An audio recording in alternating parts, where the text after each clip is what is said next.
সময়ের অভাবে এজন্য দুঃখ প্রকাশ করছি। আপনারা বসেন, এ পর্যায়ে বক্তব্য রাখবেন বাংলাদেশ জামাতে আমাদের আজকের এই প্রোগ্রামে জেলার সম্মানিত সভাপতি বাংলাদেশ ইসলামী ছাত্র শিবিরের সাবেক নওগাঁ তিনবারের সাবেক জেলা সভাপতি বাংলাদেশ জামাত ইসলামী কেন্দ্রীয় শুরার অন্যতম সদস্য মান্দা জাতীয় মঞ্চের জননেতা বিশিষ্ট সমাজসেবক আলেমে দ্বীন ইসলামী চিন্তাবিদ মান্দা 4 আসনের আগামী সংসদ সদস্য প্রার্থী বাংলাদেশ জামাত ইসলামী নওগাঁ জেলা শাখার সংগ্রামে আমির খন্দকার আব্দুর রাকিব ভাই এই পর্যায়ে বক্তব্য রাখছেন খন্দকার আব্দুর রাকিব ভাই।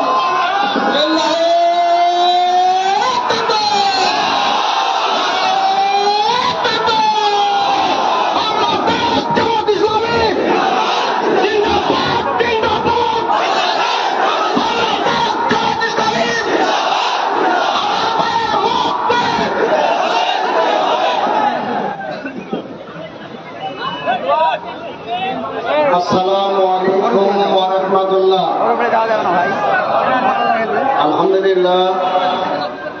আলহামদুলিল্লাহ রাব্বিল আলামিন ওয়াস সালাতু ওয়াস সালামু আলা রাসূলিহি ওয়া আলা আলিহি ওয়া সাহবিহি আজমাইন। সংগ্রামী নওগাঁবাসী ভাইরা, আজকে এই বিক্ষোভ সমাবেশে ইতিমধ্যেই আমাদের বিভিন্ন পর্যায়ে নেতৃবৃন্দ কথা বলেছেন।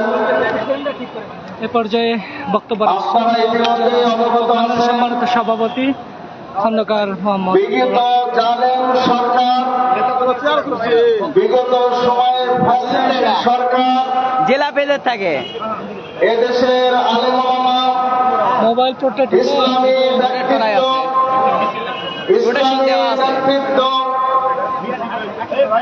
ইসলামী আন্দোলন সহ হয় না, ফেসবুকের আপডেট অনুযায়ী অন্যান্য দেশপ্রেমিক নাগরিক দল, সংগঠন, সংস্থা, বিশেষ করে বাংলাদেশ জামাত ইসলামের উপর সীমাহীন জুলুম এবং নির্যাতন চালিয়েছিল।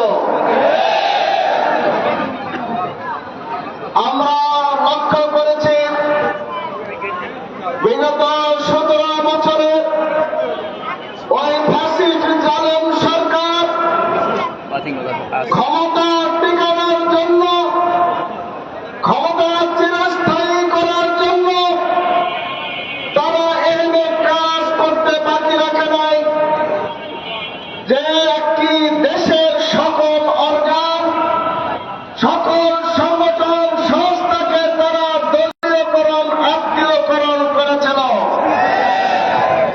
বিশেষ করে মানুষের আশার শেষ স্থল বিচার বিভাগকে তারা দলীয়করণ করতে ভুল করে নাই, কুণ্ঠাবোধ করে নাই।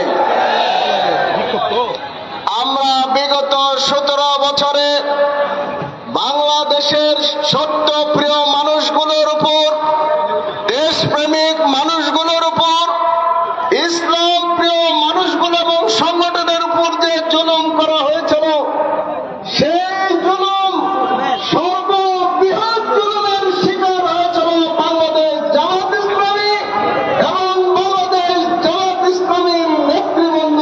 কেবল ঠিক কিনা? সংগ্রামী ভাইরা, আজকে আমরা অত্যন্ত হৃদয়ে রক্তক্ষরণ নিয়ে রাজপথে নেমেছি।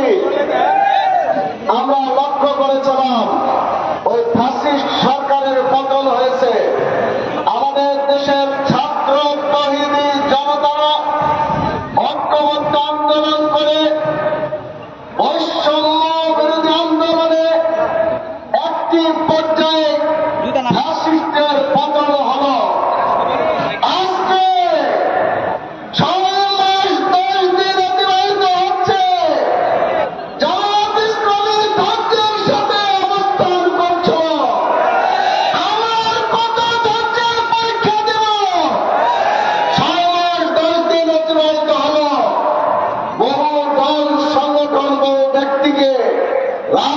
একটি নির্বাহী আদেশের মাধ্যমে ওই ফাসিস্টদের মিথ্যা মামলায় সাজাবদ্ধ অনেক আসামিকে মুক্ত করা হয়েছে। কিন্তু দেশবাসী বিশ্বের সাথে লক্ষ্য করেছে জামাত নেতা আজহার সাহেবের মুক্তি করা হয় নাই। আজকে আমরা বলতে চাই আমাদের ছাত্র জনতা এই কারণে কি এই আন্দোলন করেছিল? 300 অধিক পঙ্গুত্ব বরণ করেছে, 500 অধিক অন্ধত্ব বরণ করেছে, 20,000-এর মতো আজকে আহত অবস্থায় আছে, 1,500-এর অধিক ভাই জীবন দিয়েছে। আমরা 6 মাস 10 দিন অতিবাহিত করলাম, আজও বৈষম্য মুক্ত হলো না। তাই কি আমাদেরকে এই বৈষম্য দূর করার জন্য আরেকটি আন্দোলন করতে হবে? প্রতিবাদী আন্দোলন আমরা করব। আজকে নওজোয়ান মাঠের গণবিস্ফোরণ সরকারের কর্তা ব্যক্তিরা আমাদের সামাজিক বন্ধুদের মাধ্যমে বিভিন্ন এজেন্সির মাধ্যমে অবগত হন।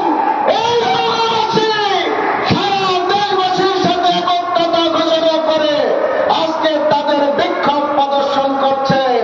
অবিলম্বে আমাদের নেতা, তাদের প্রাণপ্রিয় নেতা, জামাত নেতা, মুসলিম নেতা, ওই ইসলামী ছাত্র শিবিরের প্রতিষ্ঠাকালীন ঢাকা বিশ্ববিদ্যালয়ের সভাপতিকে আমরা আর জেলখানায় দেখতে চাই না। অবস্থায় আমাদের মাধ্যমে ফেরত চাই। আজকে সারা জাতির বিবেক আমাদের সামাজিক বন্ধুগণ আছেন, বিভিন্ন মিডিয়া, প্রেস মিডিয়া, ইলেকট্রিক মিডিয়ার ভাইরা আছেন, সরকারের বিভিন্ন গোয়েন্দা সংস্থা আছেন। আমি তাদেরকে অনুরোধ করব আজকের এই উপস্থিতি গণবিস্ফোরণ আপনারা প্রকাশ করুন, তুলে ধরুন। এই অন্তর্বর্তীকালীন সরকার যাদের আন্দোলনের ফসল, যে লক্ষ্য নিয়ে এই সরকার গঠিত হয়েছে, দেশ থেকে বৈষম্য দূর করা, দেশে ইনসাফ কায়েম করা। যদি ইনসাফ কায়েম করতে না পারেন, বৈষম্য দূর করতে না পারেন, তাহলে আমরা আগামী দিনে আমাদের কেন্দ্রীয় নেতৃত্বের পক্ষ থেকে যে কোনো আন্দোলনের ডাক দেয়, সেই আন্দোলন সফল করার জন্য আমারও নওগাঁবাসী রক্ত দিতে প্রস্তুত। আমি নওগাঁবাসী রাজপথে থাকবো ইনশাআল্লাহ। আমরা আজকে 6 মাস 10 দিন পর রাজপথে কর্মসূচি দিয়েছি। জামাতের পক্ষ থেকে এই কর্মসূচির মাধ্যমে যদি অন্তর্বর্তীকালীন সরকারের সভাপতির উদয় হয়, তাহলে আগামী দিনে দ্রুততম সময়ের মধ্যে আমাদের এটিএম আজহার ভাইকে নিঃশর্ত মুক্তি দিতে হবে।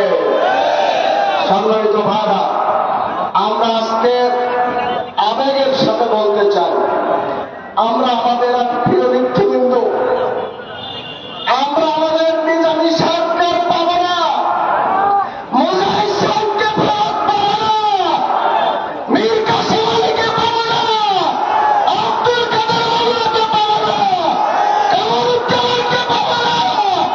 কোরআনের পাখি, বিশ্ব ইসলামী আন্দোলনের প্রধান, বিশ্ববাসীর আমাদের স্থল মাওলানা আব্দুল্লাহ হোসেন সাহেবীকে আর পাবো না।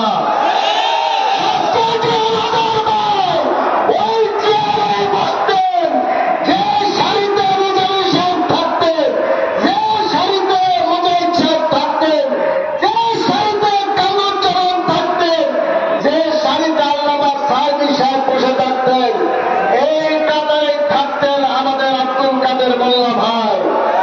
আমরা দ্রুত জেলখানা থেকে তাকে মুক্তি পাতে চাই। আমরা আমাদের এই শহীদ নেতৃবৃন্দের স্মৃতি ধারণ করতে চাই আজহার সাহেবের মাধ্যমে।